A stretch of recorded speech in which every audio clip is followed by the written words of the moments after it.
Galera beira, beleza? Aqui quem tá falando é o professor Egídio Martiniano e estamos aqui juntos mais uma vez, agora em clima de reta final. A prova da OAB se avizinha, por isso mesmo a gente tem que ir com tudo focado aí na nossa aprovação, ok? E como sempre estou eu aqui com vocês tentando ajudá-los a gabaritar ética profissional, que vocês que têm acompanhado aí as nossas revisões, seja dos exames que nós fizemos, ou seja aquela live que eu fiz sobre prerrogativas, sabem o quão importante é ética profissional, beleza? Então, como o propósito do vídeo de hoje é ser bem mais rápido e focado aí em questões mais importantes, trazer aí o máximo de conteúdo que eu conseguir no menor tempo possível, não vamos então perder o nosso precioso tempo e vamos dar início aí à correção de algumas questões, as quais eu tentarei trazer alguns conteúdos, beleza? Vejam só, eu trouxe, salvo engano, 4 questões, que são 4 temas diferentes, para que a gente possa aí conversar um pouquinho sobre aquilo que eu acredito que possa vir a cair no exame de vocês, beleza?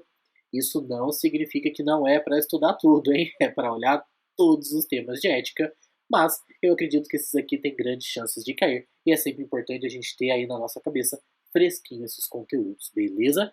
Se você ainda não assistiu aquela live que eu falei de prerrogativa que ficou gravada, corre para assistir depois, bem como corra para assistir também a correção aí dos exames, tá bom? 31º, 30º e 29º, que eu estava em ética profissional. Minhas redes sociais, caso você queira me mandar alguma dúvida, fique à vontade, né? Lá também você vai conseguir falar comigo, estou à sua disposição. Mas, sem perder tempo, vamos começar aí a nossa correção e também já vamos trazendo aí algumas informações importantes a respeito de sigilo profissional. Primeira temática que eu trago para a nossa aula de agora é sigilo profissional. Algo importante não apenas para fins da OAB, como também, né, para a nossa atuação profissional. Afinal de contas, embora a gente adore uma fofoca que edifique, né, a gente vai ter que ter bastante atenção com relação ao que poderemos comentar ou não no que diz respeito àquilo que o advogado detém como informação no exercício da sua profissão, beleza? Vamos ler a questão, a gente para, fala um pouco sobre sigilo e depois nós vamos à correção. Vejam só, caiu no 20º exame o seguinte: Michael foi réu em um processo criminal denunciado pela prática do delito de corrupção passiva. Sua defesa técnica no feito foi realizada pela advogada Maria, que, para tanto, teve acesso a comprovantes de rendimentos e extratos de conta bancária de Michael. Tempos após o término do processo penal, a ex-mulher de Michael ajuizou demanda, postulando em face dele a prestação de alimentos. Ciente de que Maria conhecia os rendimentos de Michael, a autora arrolou a advogada como testemunha. Considerando o caso narrado e o disposto no Código de Ética e Disciplina da OAB, assinale a afirmativa correta. E aí, veja, eu vou resumir um pouquinho do que as alternativas falam, depois a gente volta nelas, mas basicamente as alternativas vão querer saber se a advogada Maria, que foi advogada de Michael, poderá ser aí arrolada como testemunha num outro processo que diz respeito à prestação alimentícia, mas que a ex-esposa de Michael quer que a advogada Maria diga a respeito das suas possibilidades econômicas de adimplir com as prestações alimentícias. Mas vejam bem, sigilo profissional. Primeira temática que eu trouxe para nós conversarmos. Eu vou escrever aqui, sigilo profissional, beleza? Vamos lá, rapidez para a gente não perder tempo. Primeira coisa que eu tenho que dizer para vocês a respeito de sigilo profissional. Vou escrever aqui de preto, beleza? Quem tiver com o caderno para fazer rápidas anotações, vem comigo. Está previsto exatamente a resposta, vejam só, já vou começar com o spoiler da resposta. Está prevista a resposta para aquela questão exatamente no artigo 7º da OAB, inciso 19 do Estatuto, aquele Estatuto da Advocacia da OAB. Ele diz mais ou menos que o advogado ele não será obrigado a depor como testemunha em processo do qual ele tenha sido cliente, por exemplo, ele tenha sido advogado, tenha sido patrono ali de uma das partes, né? E aí vejam, embora o artigo 7º ele nos traga uma sensação de que é um direito do advogado, porque de fato se trata de uma prerrogativa não depor, Vocês sabem muito bem que quando falamos de sigilo profissional, nós não estamos falando aí de um direito do advogado de se abster. Pelo contrário, o sigilo profissional se trata de um munus público. Já cheguei a falar sobre isso com vocês. Um munus público, ou seja, um dever público, significa que o advogado deve guardar sigilo absoluto, independentemente, por exemplo, da solicitação formal do seu cliente. Tanto que, se o advogado viola este sigilo, anotem aí também o artigo 34 do Estatuto, ok? O artigo 34, inciso 7, lá do Estatuto também, vou colocar que só é A, vai tratar a quebra do sigilo como que? Uma infração ética disciplinar. Então, vai tratar a quebra do sigilo como infração ética disciplinar. Opa, tem uma travada aqui na minha caneta. Mas vai tratar como uma infração ética disciplinar. Beleza? Vou abreviar aqui porque deu um tilt na minha caneta. Ok? Então anota aí que o artigo 34 vai prever isso. Trata como uma infração ética. Perceba, deixa eu ver. Agora eu consegui. Vou mudar para aqui. Trata como uma infração ética passível. Anotem aí, já que a gente está tentando complementar tudo. É uma infração ética disciplinar de natureza leve. Se é natureza leve, vocês já sabem aí de cor que vai ter uma punição de censura. Opa. Oh, meu Deus, essa minha canetinha, hein? Censura. Então, se trata de uma punição de natureza leve, vai ter uma punição de censura, ok? Ficou mais ou menos escrito aí, mas vocês conseguem observar. Então, vejam só, hein? Sigilo se trata de um munus público, dever público. O advogado não tem opção de escolher. Falei para vocês que, inclusive, se o advogado rompe com este sigilo, ele vai responder por uma infração ética disciplinar, passível de uma sanção de censura, né? Vejam só, complementando ainda mais, tanto o advogado não é obrigado, como também até é proibido a ele depor como testemunha, o próprio artigo 38, galera, lá do Código de Ética e Disciplina, vai falar a mesma coisa. O artigo 38 do Código de Ética e Disciplina vai dizer para nós que o advogado não é obrigado a depor em processo algum, tá bom? Mas aí vocês devem estar se lembrando assim, professor, mas eu acho que tinha possibilidades, algumas hipóteses, em que o advogado poderia quebrar o sigilo, né? Porque tudo bem, o sigilo é um dever ali absoluto, né? O advogado, na verdade, nem tem opção, né, de querer quebrá-lo ou não. Mas não tinha hipóteses que autorizavam essa quebra do sigilo? Tinham sim. Vejam bem, meus queridos, vocês que estão se lembrando dessas hipóteses, né? Lá no artigo 37 também do Código de Ética e Disciplina, vai trazer ali para nós 3 hipóteses que vão autorizar a quebra do sigilo. São 3 hipótesezinhas. A primeira, para salvar a vida de alguém. Então, salvar a vida de alguém. Ou para salvar a honra, proteger a honra de alguém. Ou então, quando o advogado precisar se proteger do seu próprio cliente. Então, se o advogado precisar se proteger do cliente.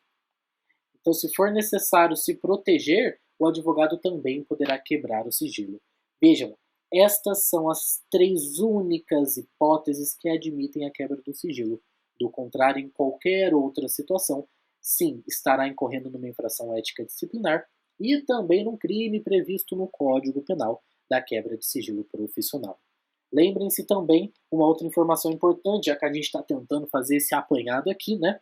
Que o artigo 36, meus queridos, o artigo 36 do SED, estou anotando aqui de verde para chamar a atenção dos senhores e das senhoras, né? Vai dizer o seguinte, que é presumido sigilo. Vejam só, o cliente não precisa solicitar.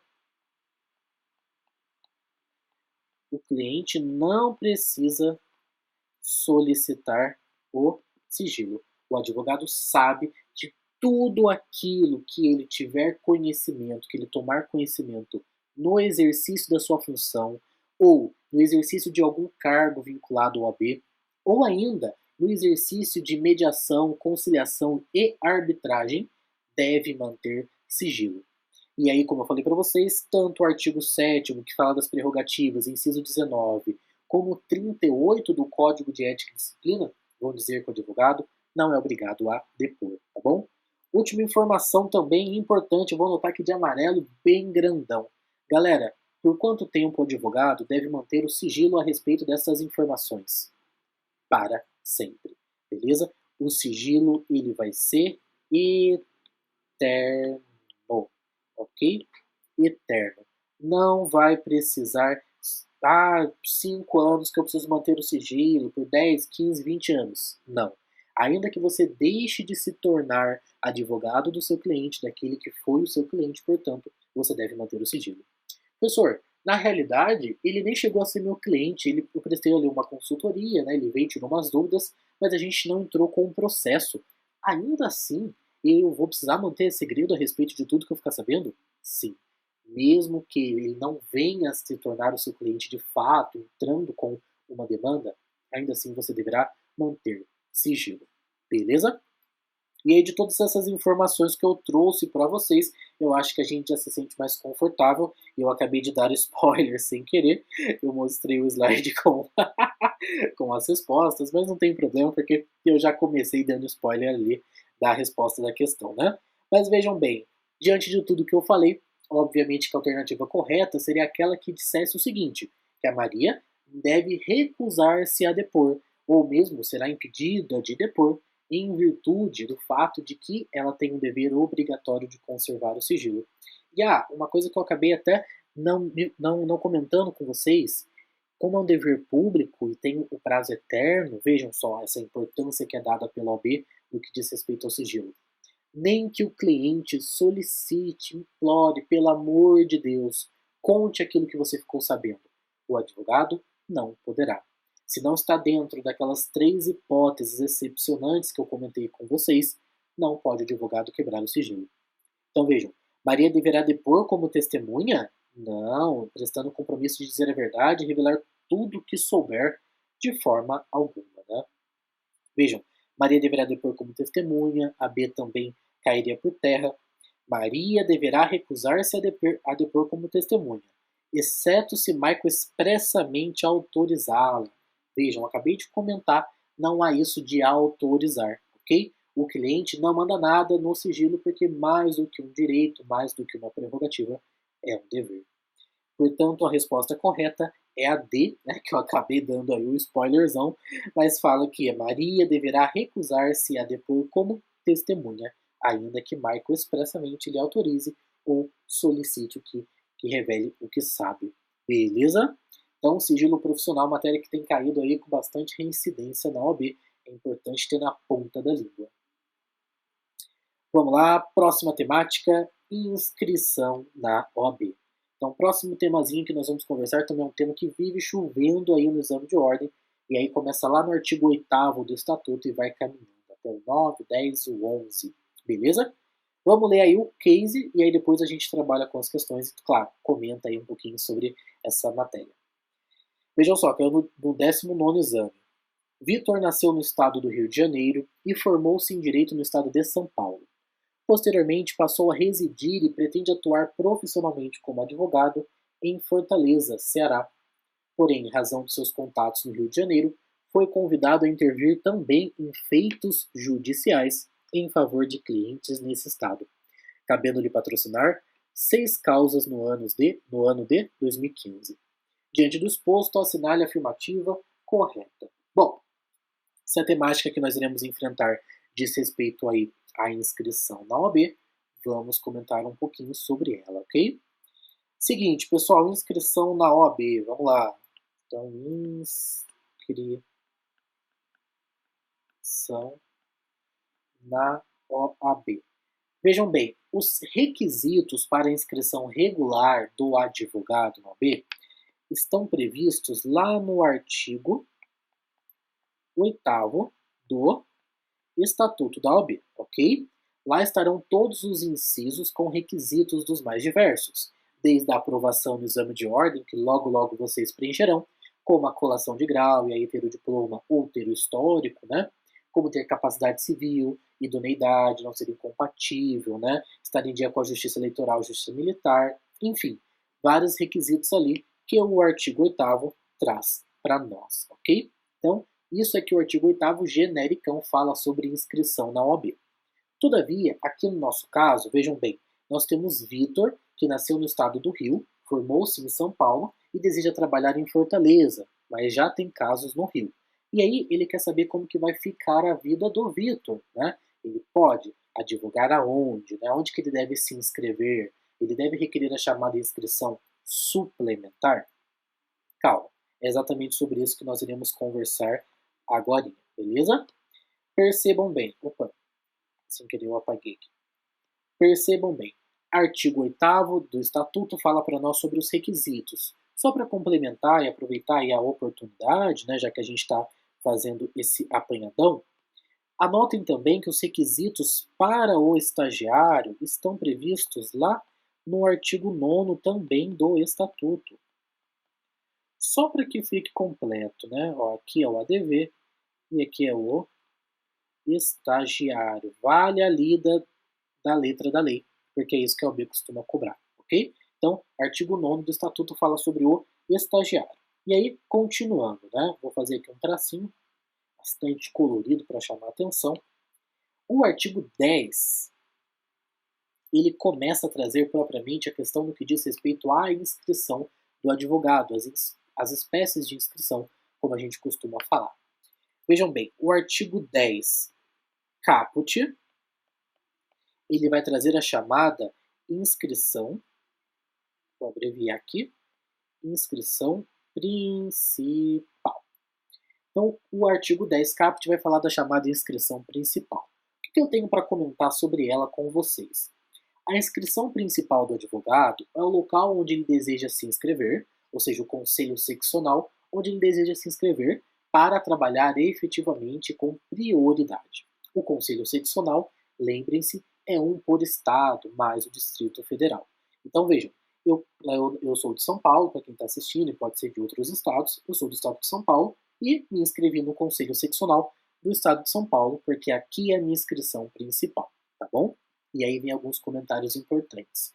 Professor, veja, eu fiz uma faculdade federal, eu fui morar lá no Rio de Janeiro, assim como o Vitor, né? Fui morar no Rio de Janeiro e estudei lá na UERJ. Só que eu sou de Minas. Veja, eu posso requerer minha inscrição principal em Minas ou tem que ser no local onde eu estudei, né? Na sede do conselho seccional onde eu estudei?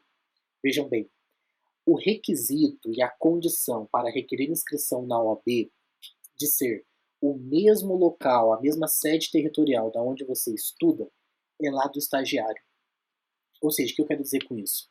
O estagiário que quer se inscrever na OAB e ter a carteirinha azul, ele vai precisar requerer inscrição do conselho seccional em que fica e resida na mesma sede da sua faculdade. Então, se eu estudo no Rio de Janeiro, na UERJ, devo requerer a minha inscrição como estagiário da OAB no Rio de Janeiro.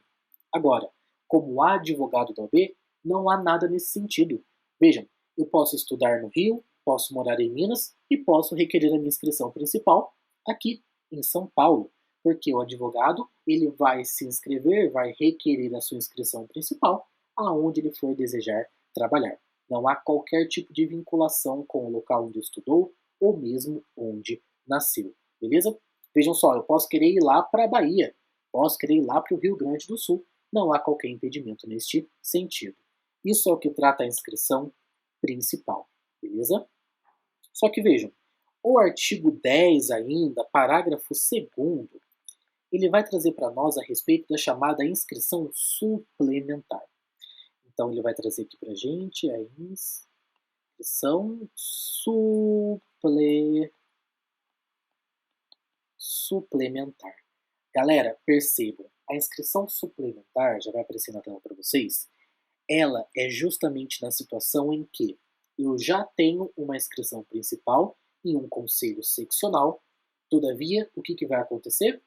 Eu, por ter muitas causas, muitas intervenções judiciais, usando a própria expressão da lei, em outro conselho seccional, precisarei requerer também neste conselho uma outra inscrição, ok?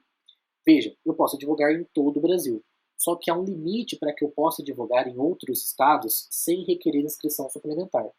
Tá, professor, mas qual é esse limite? O quanto que eu posso fazer intervenções judiciais em outros estados sem precisar requerer inscrição suplementar?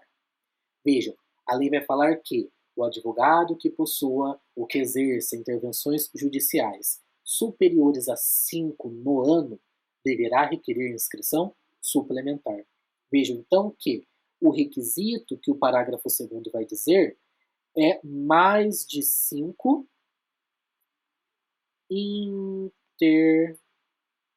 Opa, pulei aqui o R. Mais de 5 intervenções judiciais. Ou seja, se eu tenho mais de 5 processos em outro estado, eu devo requerer minha inscrição suplementar no ano. O que significa dizer que vira o ano, reseta, ok? Então volta a estaca zero. Então vejam só, eu posso ter 4 aqui em São Paulo, 4 em Minas, eu posso ter 5 no Rio, posso ter 5 no Rio Grande do Sul. Vejam só, isso não vai me fazer requerer inscrição suplementar. Agora, veio uma sexta lá no Rio Grande do Sul. Eu vou ter que requerer a suplementar lá? Vou, ok? Quando eu requeiro a inscrição suplementar, eu também pago a anuidade e compete ao advogado comunicar à OAB desta necessidade, ok? O advogado não pode ficar quietinho para não pagar ali a anuidade, ele deve comunicar à OAB e pagar devidamente tanto a anuidade da sua inscrição suplementar, quanto de todas as outras que ele tiver suplementar. Professor, então não tem limite? Eu posso ter inscrição em todos os estados do Brasil? Pode, ok? Pode ter em todos. Se você é super badalado, reconhecido nacionalmente, pode sim ter inscrição em todos os estados, ok? Vejam bem, uma última ressalva no que diz respeito à tal das intervenções judiciais, né? Se eu falo de um habeas corpus, que não é atividade privativa de advogado, por exemplo, ela entra na contagem? Não. Significa que eu posso impetrar habeas corpus em todo o Brasil e isso não vai entrar para esta contagem das 5 intervenções judiciais. Professor, e se eu tenho uma ação que é, por exemplo, no TRF, no Tribunal Regional Federal, ou mesmo no STJ, no STF, tribunais com abrangências regionais ou federais, ou, né, da União, do Brasil todo. Como que funciona? Também entra para a contagem? Não, tá bom? Esses tribunais que vão abranger ou o Brasil todo ou uma região toda também não entram para a contagem destas 5 intervenções judiciais. Beleza? Se fosse assim, todo mundo teria que ter, por exemplo, uma inscrição suplementar lá em Brasília, né? Ou, por exemplo, em São Paulo, o pessoal que tá no TRF aqui da nossa região. Belezinha? Então, são alguns apontamentos no que diz respeito à inscrição. Dito, então, sobre isso, vamos voltar agora sem o spoiler da questão, para que a gente possa conversar aí sobre a situação do Vitor. O que ele vai ter que fazer? Vamos ver o que as questões estão cobrando da gente, beleza? A alternativa A diz que a inscrição principal de Vitor deve ser realizada no Conselho de São Paulo, já que a inscrição principal do advogado é feita no Conselho Seccional, em cujo território se localiza seu curso jurídico. Além da principal, Vitor terá a faculdade de promover sua inscrição suplementar nos conselhos seccionais do Ceará e do Rio de Janeiro, onde pretende exercer a profissão. Não, né? Essa daqui está bem viajada. Vejam. B. Inscrição principal de Vitor deve ser realizada no Conselho do Rio de Janeiro, pois o Estatuto determina que seja promovida no Conselho Seccional em cujo território o advogado exercer intervenção judicial que exceda 3 causas. Não, viajou aqui, né? Além da principal, Vitor poderá promover sua inscrição suplementar nos conselhos seccionais de Ceará e São Paulo. Nada, tudo viajado. Vamos para C. A inscrição principal do Vitor deve ser realizada lá no Ceará. Isso porque a inscrição principal do advogado deve ser feita no conselho seccional, em cujo território pretenda estabelecer o seu domicílio profissional. A promoção de inscrição suplementar no Conselho do Rio de Janeiro será facultativa, pois as intervenções judiciais pontuais, como as causas em que Vitor atuará, não configuram habitualidade no exercício da profissão. Queridos, vejam bem, ele foi convidado a intervir em causas, e olha quantas foram: 6 causas no ano de 2015. Ou seja, 6 causas no ano de 2015. 6 causas excede a 5. Portanto, ele vai ter uma faculdade de requerer ou não a inscrição suplementar? Evidentemente que não. Então, esta aqui também está errada, né? Opa. Percebam, portanto, que a alternativa correta só pode ser a alternativa D, beleza? A inscrição deverá ser realizada no Conselho do Ceará, porque é onde ele deseja trabalhar, né? Estabelecer o seu domicílio profissional, é este o que importa, o pessoal não é relevante. A lei da principal, Vitor deverá promover a inscrição suplementar no Conselho do Rio, já que esta é exigida diante da intervenção judicial em mais de 5 causas por ano. Belezinha, galera? Então percebam que é por ano. 2020 agora eu tenho 6 causas, beleza. 2021 eu já zerei, aí eu tenho 10, aí depois no outro eu tenho 4. Então vejam que é por ano que é calculado, ok? Vamos lá, queridos. Próximo tema aí para nós conversarmos diz respeito a cargos da OAB, que teve uma alteração recente aí com relação aos seus requisitos. Vamos lá, vamos acompanhar. Caiu no 19º exame, beleza? Vejam bem, os jovens Rodrigo, 30 anos, e Bibiana, 35, devidamente inscritos em certa seccional da OAB, desejam candidatar-se pela primeira vez a cargos de diretoria do Conselho Seccional respectivo. Rodrigo está regularmente inscrito na referida seccional há 6 anos, sendo 2 como estagiário. Bibiana, por sua vez, exerceu regularmente a profissão por 3 anos, após a conclusão do curso de Direito. Contudo, afastou-se por 2 anos e retornou à advocacia há 1 ano. Ambos não exercem funções incompatíveis com a advocacia ou cargos exoneráveis ad nutum. Tampouco integram lista para provimento de cargos em tribunais ou ostentam condenação por infração disciplinar. Bibiana e Rodrigo estão em dia com as suas anuidades. Considerando a situação narrada, assinale a afirmativa correta. Vamos lá, vamos começar. Vou escrever aqui agora de amarelo. Vamos lá, cargos na OAB. Vamos lá, copiando aí comigo. Vejam bem, meus queridos, são 7 os requisitos para que você possa concorrer a um cargo na OAB. São 7 de maneira geral, sendo um requisito, que é o tempo de exercício da profissão, variável a depender de qual é o cargo que você está querendo concorrer. Vamos acompanhar comigo quais são esses requisitos? Estão previstos lá no Estatuto da OAB. Então eu vou escrever aqui de vermelho. E aí vamos pontuar um por um. Vamos lá. Então, requisito 1, requisito 2, 3, 4, 7. 7 requisitos, como eu falei para vocês. Vamos lá. Galera, primeiro requisito e, digamos, o mais importante, né? Ser advogado. Brincadeira. Ser advogado já é, obviamente, um requisito implícito aí nessa brincadeira, né? Mas a OAB vai exigir, para que você possa concorrer a um cargo, que você seja advogado com inscrição principal ou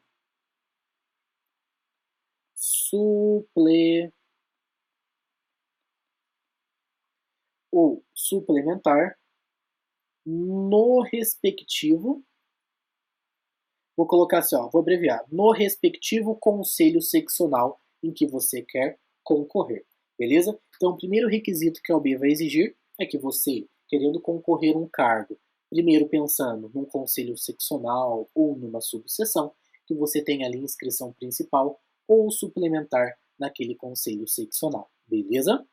Então, tem que ter aí inscriçãozinha, nem que seja suplementar, mas tem que ter, ok?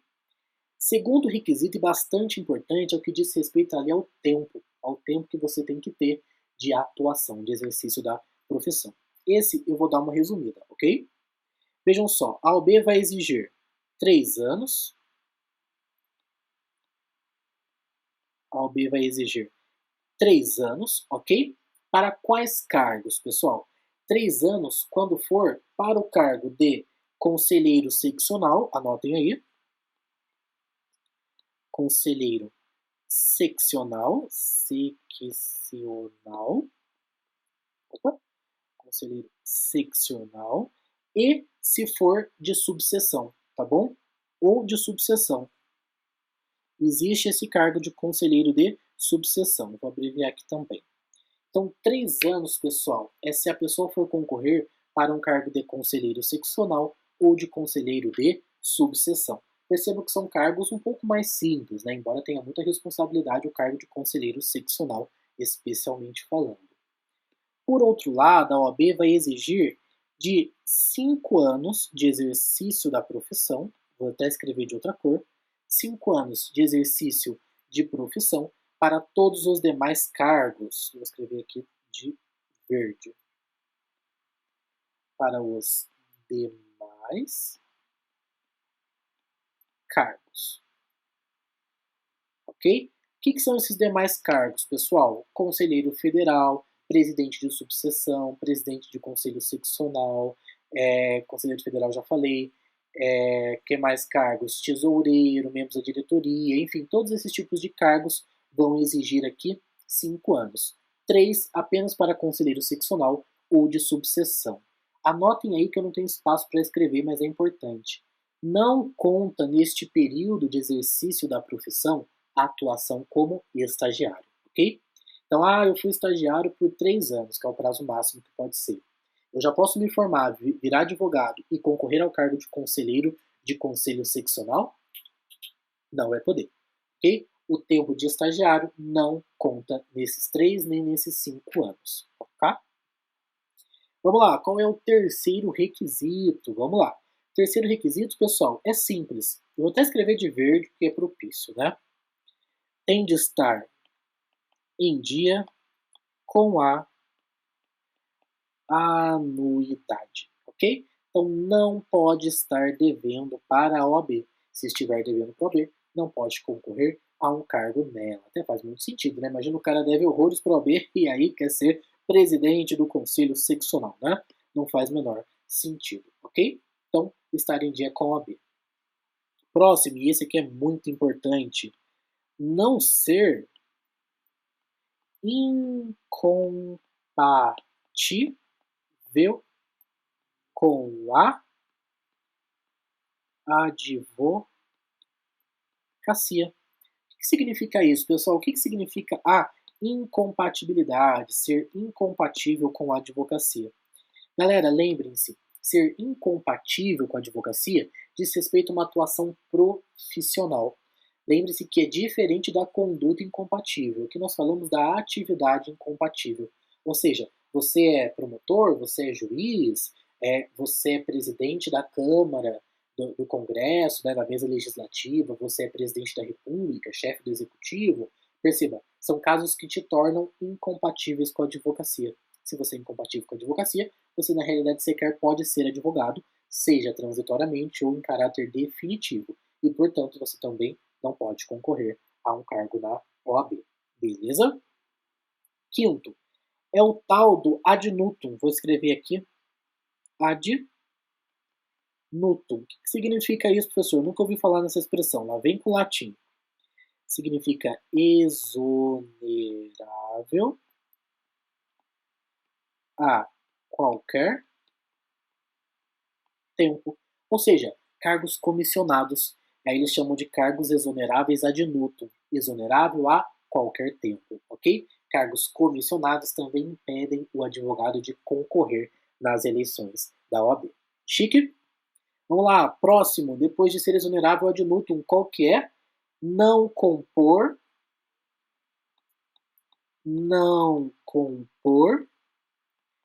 lista para tribunais. Ou seja, aquela lista tríplice do quinto constitucional, para um advogado ir lá e virar um desembargador ou mesmo virar um ministro, não pode estar compondo naquele momento lista para composição de tribunal. Se estiver numa lista sendo indicado, não pode concorrer a cargo na OAB. Beleza? E o sétimo e último requisito, né, diz respeito a não ter sido punido por infração, salvo se reabilitar. Faltou o do ali. Vejam só, não pode ter sido punido por nenhuma infração ética disciplinar, salvo se foi reabilitado. Reabilitação, lembrem-se, 1 ano depois de cumprido ali a sua punição, você pode solicitar a sua reabilitação e aí vai como se você ficasse réu primário, né? Fazendo aí uma analogia com o direito penal, beleza? Então, se você se reabilita, então você limpa a sua ficha e, portanto, pode concorrer a cargo na OAB, tá bom? Vejam, não ter sido punido, salvo ser reabilitado. O foco para nós respondermos a questão estará aqui, beleza? 3 anos e 5 anos, sem contar o período de estágio. Vamos lá, vamos corrigir aí, então o que a questão traz para nós. Vejam, vamos repetir as informações para a gente poder ler as alternativas e se lembrar, né? Jovem Rodrigo, 30 anos, Bibiana, 35, né? Vejam bem, candidatar pela primeira vez, regularmente inscrito há 6 anos, né? Então vejam só. Rodrigo aqui, vamos grifar para a gente se organizar. Rodrigo, 6 anos, 2 como estagiário, né? E eles querem concorrer a cargo da diretoria do Conselho Seccional. Vamos lá, Bibiana, vamos grifar de outra cor. Bibiana, 3 anos. E, vejam só, se afastou por 2 e retornou à advocacia 1. Vejam bem, importante isso também que a questão nos trouxe. O tempo de estágio não conta e o tempo que ficou afastado também não vai contar. É tempo de efetivo exercício da advocacia, ou seja, aquela labuta diária dos nossos amigos causídicos. Percebam então, Rodrigo, embora esteja aí há 6 anos regularmente inscrito, 2 foi como estagiário. Portanto, Rodrigo tem apenas 4. Qual que é o cargo que eles querem? De conselheiro seccional, ok? Da diretoria do conselho seccional. Então vejam que ele quer participar da diretoria, que pode ser um presidente, pode ser um tesoureiro, pode ser um vice-presidente, né? Então não é o cargo de conselheiro, é o cargo da diretoria, ok? Bibiana, por sua vez, exerceu regularmente a profissão por 3 anos, mas afastou-se por 2 e retornou há 1 ano. Ou seja, ao todo, a Bibi, aqui ela vai ter 4 anos, né? 3 mais 1, 4 anos. Essa é a leitura que eu faço. Vejam, não exercem funções incompatíveis, não estão em cargos exoneráveis ad nutum, não integram lista de provimento, ou mesmo ostentam infração disciplinar. Não possuem nada desse tipo. Estão limpos, né? Zeradinhos. Mas percebam que nós temos um impasse do tempo. O tempo aqui, infelizmente, é o nosso inimigo, né? E aí, vejam, pergunta aqui para nós a alternativa A. Apenas Bibiana poderá... apenas Bibiana preenche as condições de elegibilidade. Apenas Rodrigo preenche as condições de elegibilidade. Bibiana e Rodrigo preenchem as condições de elegibilidade. Nenhum dos 2 advogados preenche as condições de elegibilidade do cargo, né? Obviamente que dessa análise que nós fizemos, a resposta para nós já fica clara, que é a alternativa D. Infelizmente, por conta do tempo de exercício da profissão, nem Rodrigo e nem Bibiana têm ali o necessário, embora estivessem com todos os demais requisitos certinho, regulares. Beleza? E aí, o último tema que eu quero conversar com vocês aí na tela é o desagravo público. Galera que me acompanhou na live viu que eu comentei rapidamente a respeito do desagravo. Na verdade, eu vi que eu escrevi aqui desgravo, né? Mas anotem aí que é desagravo público, ok? Foi só um errinho de digitação, tá bom? Vejam, questão do 20º exame. Diz o seguinte: Júlia é advogada de Fernando, réu em processo criminal de grande repercussão social. Em um programa vespertino da rádio local, o apresentador, ao comentar o caso, afirmou que Júlia era advogada de porta de cadeia e ajudante de bandido. Ouvinte do programa, Rafaela procurou o Conselho Seccional da OAB e pediu que fosse promovido o desagravo público. Júlia, ao tomar conhecimento do pedido de Rafaela, informou ao Conselho que não era necessário o desagravo, pois já ajuizara ação para apurar a responsabilidade civil do apresentador. No caso narrado, vamos aí falar um pouquinho, portanto, do desagravo público. E agora eu vou escrever certo aqui para vocês. Desagravo público. Agora tá certo. Galera, vejam, como eu acabei de comentar aqui no início da minha fala sobre o desagravo, é uma prerrogativa do advogado. Portanto, se é uma prerrogativa do advogado, vocês já sabem que vai estar lá no artigo 7º, da onde? Do Estatuto. Especificamente no caso do desagravo, ele vai estar lá no inciso 17, beleza? Que diz ser um direito do advogado, vou até escrever aqui, ser um direito do advogado ser desagravado, ou seja, defendido em público, né? Além do artigo 7º, para inciso 17, perdão, também vai estar previsto no próprio artigo 7º, mais parágrafo 5º. Parágrafo 5º, que não vai excluir, ali fala o parágrafo 5º em responsabilidade criminal, mas de forma geral não será excluída, ainda que haja a promoção do desagravo, não se excluirá outras responsabilizações. Olha, coube certinho, hein? Não se excluirá outras responsabilizações. O parágrafo 5º fala especificamente da criminal, mas a também de ordem civil não se excluirá. Então percebam que, no primeiro momento, o desagravo é algo bastante importante, né? Mas, professor, beleza, você começou a falar que é uma prerrogativa, que é um direito, mas o que é o desagravo, né? Vejam, o desagravo, que está previsto o seu procedimento, é muito importante a lida, lá nos artigos 18 e 19 do Regulamento Geral da OAB, lá vai estar previsto tintim por tintim como que ele é feito, é muito importante que vocês leiam. O desagravo se trata, na realidade, de uma defesa do exercício da profissão do advogado. O desagravo ele não é propriamente uma defesa do advogado que teve ali violado alguma prerrogativa ou ser ofendido no exercício da sua profissão. Porque, vejam, o desagravo não vai necessitar, primeiro, de requerimento do advogado. Vejam, qualquer pessoa, seja da OAB, seja outro advogado ou um terceiro, pode requerer o desagravo público, porque o desagravo, na realidade, tem por objetivo proteger a classe dos advogados. Tem por objetivo demonstrar aquele órgão ou aquela pessoa para a sociedade de modo geral que os advogados realizam uma função muito nobre e que aquela falta, aquele desrespeito com a nossa atuação não deve ser tolerado, aquilo não é correto. Então vejam que o desagravo, muito mais do que a mera proteção do advogado, é uma proteção de toda a carreira, de todos os advogados, ok? Por isso que qualquer um pode requerer o desagravo. E vejam só, qualquer um pode requerer e o advogado que foi ofendido não vai poder impedir. Ainda que ele não queira, não poderá impedir que o desagravo ocorra, tá bom? Tá, professor, legal, bom saber disso. Mas quem promove o desagravo, né?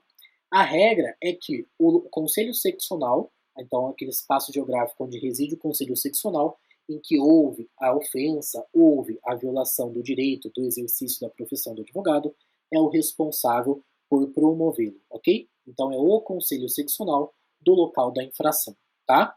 Pode ser a subseção que promova o desagravo, pode ser também quando a violação ocorreu na subseção, na sede da subseção, onde o advogado está devidamente inscrito. É o que diz o artigo 18 do Regulamento Geral. Beleza? E aí vejam, a regra aqui é o Conselho Seccional para todas as infrações que ocorrerem ali na sua sede, né? Percebam, eu falei bastante em exercício profissional, violação de prerrogativas. Por quê? Porque o desagravo não vai ser utilizado para proteger, por exemplo, algum desrespeito que houve de caráter político, de caráter doutrinário, ideológico, religioso. Esse tipo de violação, a OAB não irá promover desagravo, mas tão somente aquilo que disser respeito à atuação do advogado, beleza? Se violou uma prerrogativa, por exemplo, calou ali o advogado de se manifestar, nesse caso haverá um desagravo, ok?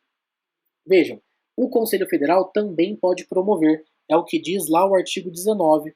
O Conselho Federal vai promover o desagravo em duas hipóteses. Primeiro, quando for ofendido ou conselheiro federal ou presidentes dos conselhos seccionais, ok? Se eles forem ofendidos, é o Conselho Federal que promove o desagravo. Ou quando a ofensa feita ao advogado ela é tão grande, tomou uma proporção tão grande na mídia, de maneira nacional, que também o Conselho Federal traz para si este dever de promover o desagravo, tá?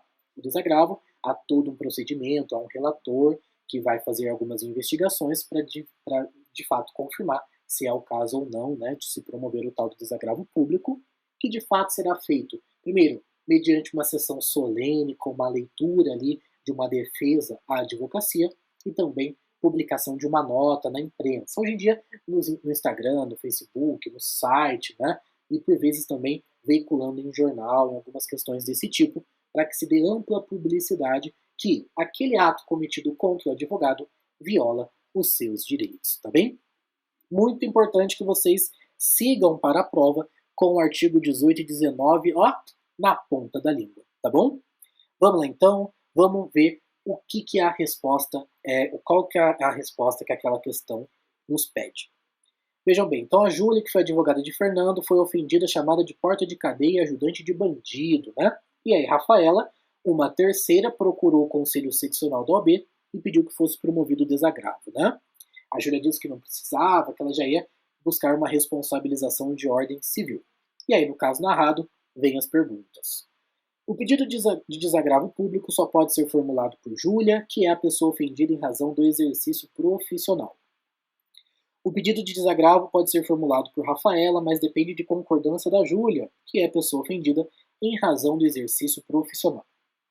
O pedido de desagravo pode ser formulado por Rafaela e não depende da concordância de Júlia, apesar de esta ser a pessoa ofendida em razão do exercício profissional. O pedido de desagravo público só pode ser formulado por Júlia, que é a pessoa ofendida em razão do exercício da profissão. Mas o ajuizamento de ação para apurar a responsabilidade civil implica a perda do objeto do desagravo público, ok? Vejam só, meus queridos, de todas essas e de tudo que a gente acabou de conversar, a resposta correta só poderia ser a letra C. O pedido de desagravo poderia ser promovido por Rafaela, por qualquer outra pessoa que fosse interessada, independentemente da Júlia concordar ou não, porque mais do que uma defesa da Júlia, é uma defesa de todos os advogados, ok? No caso, seria o conselho seccional respectivo, ou responsável, ou competente para promover, mas supondo-se que fosse um rádio que tivesse aí grande amplitude nacional, poderia o Conselho Federal trazer para si a competência de promover o desagravo, ok? Então, alternativa C. Beleza? Meus queridos, este foi o quarto e último tema da nossa live. Da nossa live não, né? Da nossa correção aqui de algumas questões, de alguns temas que eu acredito que possam cair no exame de ordem de vocês, que já se avizinha. Como sempre, eu desejo o melhor para vocês, aquela célebre frase que eu coloco no fim do meu slide.